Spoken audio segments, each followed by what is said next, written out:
Think about the most stubborn eater you have ever known. Maybe it was someone you grew up with. Maybe it was yourself. The person who ate the same 4 things for a decade, who gagged at the smell of certain foods, who could detect a single hidden vegetable in a meal that had been blended into invisibility, who sat at the table long after everyone else had left rather than take one bite of something that looked wrong. Now consider this. What if that had absolutely nothing to do with stubbornness? What if the real explanation was sitting inside their brain the whole time, in the architecture of their nervous system, in the number of taste receptors on their tongue, in a survival instinct so ancient it predates language by millions of years? Because that is exactly what the research tells us. And by the end of this video, the dinner table will never look the same way again. By the end of this video, you will understand exactly what is happening in your child's brain and sensory system when they refuse food, why the most common parenting responses to picky eating consistently make it worse rather than better, and the 4 evidence-based strategies that actually expand food acceptance without a single forced bite, without a single battle, and without the kind of pressure that turns mealtimes into something both of you dread. This video is not just for parents of picky eaters. If you were one yourself, and if you carried the label of difficult or fussy or stubborn through your childhood because nobody could explain what was actually happening, this video is for you too. The science that was not available then is available now. The first thing to understand is the distinction between picky eating as a behavior and picky eating as a neurological reality.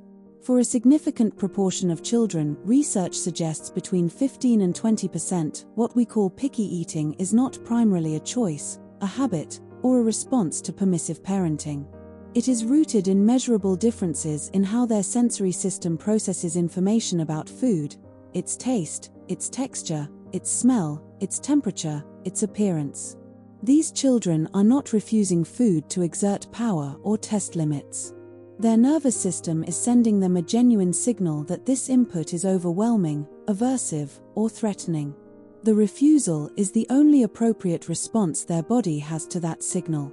Calling it stubbornness is the neurological equivalent of telling someone with a sensitivity to loud noise to simply stop being bothered by it. The most significant biological factor behind intense picky eating is a phenomenon researchers call supertasting.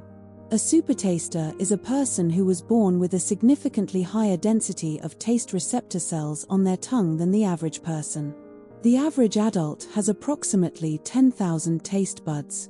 A supertaster can have up to 30,000. This is not a metaphor or an exaggeration, it is a measurable anatomical difference. What a supertaster experiences when they eat bitter vegetables, strong flavors, or complex taste combinations is a genuinely more intense signal than what a non-supertaster experiences eating the same food. The broccoli that tastes mildly bitter to you may taste intensely, overwhelmingly, unpleasantly bitter to your child. They are not being dramatic. They are reporting accurately what their nervous system is telling them. Research from the Munnell Chemical Senses Center in Philadelphia, one of the world's leading institutions studying taste and smell, has identified that supertasting runs in families and is significantly more common in children than in adults, partly because the density of taste receptors decreases with age. This explains something many parents observe. The child who was an extremely picky eater at 3 often becomes a somewhat less picky eater by 8 or 9, and a relatively flexible eater in their teens. This is not discipline finally working. It is biology changing. The taste receptor density that made every meal a sensory challenge at age 3 has naturally reduced by adolescence. Understanding this does not solve the dinner table tonight. But it changes something important about how you experience every dinner table between now and then.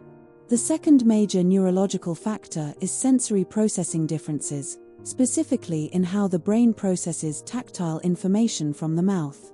The mouth is one of the most densely innervated parts of the human body. It contains a remarkably high concentration of sensory nerve endings. In children with heightened oral sensory sensitivity, the texture of food generates a stronger than average sensory signal. A food that feels normal in the mouth to most people, slightly fibrous, slightly grainy, mixed textures, can feel intensely uncomfortable, overwhelming, or triggering to a child with oral sensory sensitivity. This is why texture is often the primary objection for picky eaters, not taste. It is why the same child who refuses cooked carrots will sometimes eat raw carrots, not because they are being inconsistent, but because the texture signals are completely different.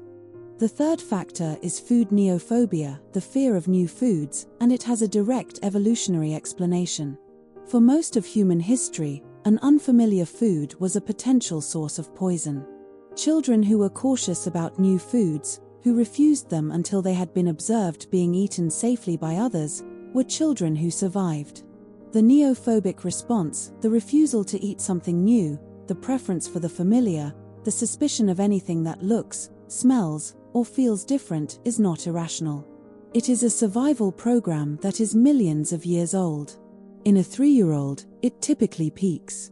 Research confirms that food neophobia is most intense between the ages of 2 and 6 and then begins to decline. The child who is most suspicious of new foods is the child whose ancient survival wiring is running at full strength. It is working exactly as designed.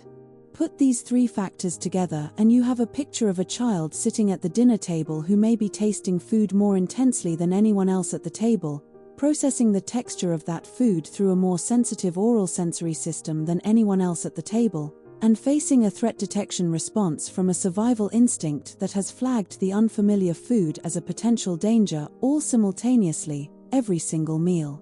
This is not a child who is being difficult. This is a child whose nervous system is doing 3 extraordinarily demanding things at once. And here is what makes this understanding so important. The pressure to eat, the one more bite, the you will sit there until you finish it, the just try it lands on a nervous system that is already at or near its capacity. Pressure does not reduce that load. It amplifies it.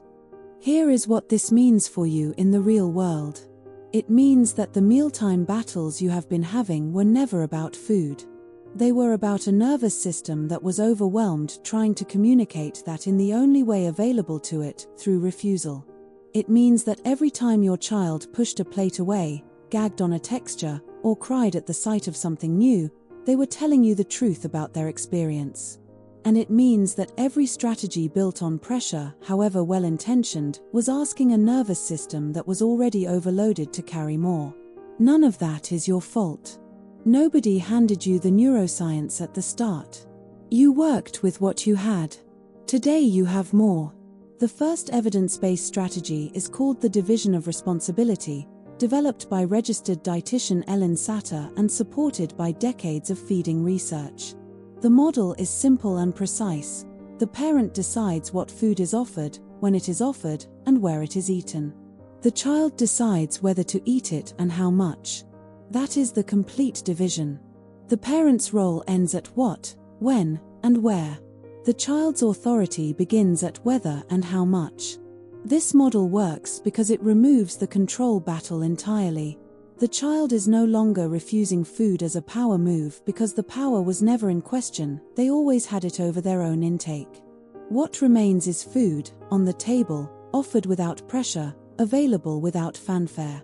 Research consistently shows that children in division of responsibility feeding environments have broader food acceptance over time, better hunger regulation, and significantly lower rates of anxiety around mealtimes. The second strategy is repeated low-pressure exposure, and the neuroscience behind why it works is specific. Research from developmental psychology shows that the average child needs between 10 and 15 exposures to a new food before their threat detection response begins to diminish and their acceptance begins to grow. Not 10 forced bites. 10 exposures, which can mean the food being on the table but not on their plate, being on their plate but with no expectation of eating it, being touched and smelled but not tasted. Each exposure, however small, provides the nervous system with evidence that this food has not caused harm. Over repeated exposures, the neophobic response recalibrates. The ancient survival program checks the food off the threat list. The key word in all of this is low pressure. An exposure paired with pressure activates the threat system rather than calming it, and resets the count to 0. The third strategy is sensory food play outside mealtimes. Because the core issue for many picky eaters is sensory, the texture, the smell, the appearance of food generating an aversive signal. Research supports building familiarity with food through the sensory system outside the context of eating. Letting your child handle food, squeezing it, tearing it, smelling it, pressing it between their fingers, examining it closely, all of this provides low-stakes sensory input that begins to desensitize the nervous system to that food signals without the threat of having to eat it. This is not play as a trick. It is genuine neurological groundwork. The brain that has handled a piece of broccoli 20 times, squeezed it, pulled it apart, used it as a paintbrush, that brain has a fundamentally different relationship with broccoli at the dinner table than a brain encountering it only as something it is expected to eat. The fourth strategy is the family table, consistent shared mealtimes where a variety of foods, including familiar safe foods and new or challenging foods, are present on the table and eaten by others without comment. Research from social learning theory, and specifically from studies on food acceptance in young children, shows that observational learning is one of the most powerful drivers of food acceptance available. A child who watches trusted people eating a food calmly and without ceremony is receiving the most convincing possible evidence that the food is safe. This does not require the child to eat the food. It does not require comment on whether they are eating it. The food being present, the people they trust eating it, the mealtime being calm and connected over time, this environment does more work than any strategy built on pressure ever could.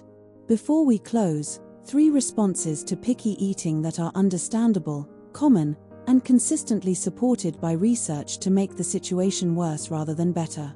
The first is pressure in all its forms, the one more bite, the you will not leave the table until you try it, the come on, it will not kill you.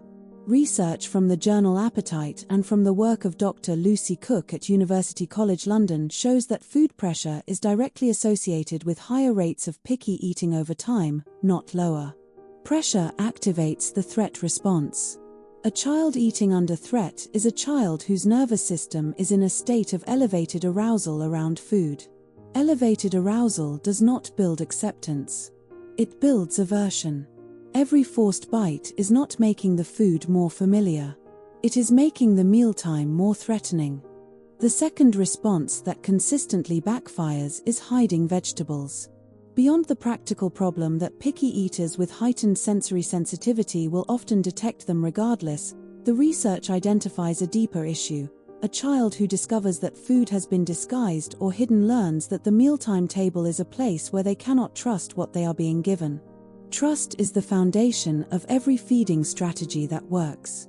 Once it is damaged, it takes considerably longer to rebuild than the vegetable avoidance it was intended to solve. The third is the short-order cook response, preparing a completely separate meal to ensure the child eats something. In the short term, this is entirely understandable. In the long term, research shows it narrows the safe food list rather than holding it steady, because the child's exposure to anything outside the safe list drops to 0. Maintain the safe foods. Keep adding new things alongside them. Let the table do its slow, patient work. Before we go, I want to speak directly to the parent who has sat across a dinner table from their child feeling like a failure, who has watched other children eat without drama and wondered what they are doing differently, who has been told by well-meaning people that they are too soft, or too accommodating, or not consistent enough. You were not failing. You were doing your best with a challenge that has a neurological basis nobody explained to you. Your child was not trying to make your life harder. Their brain was doing something real and measurable and completely outside their control. The strategies that work are the slow ones, the repeated exposures, the pressure-free table, the patient presence of food without demands. They do not deliver results in a week. But they are building something in your child's relationship with food that will last their entire life. You are not behind. You are exactly where the work begins. You are enough. See you next time.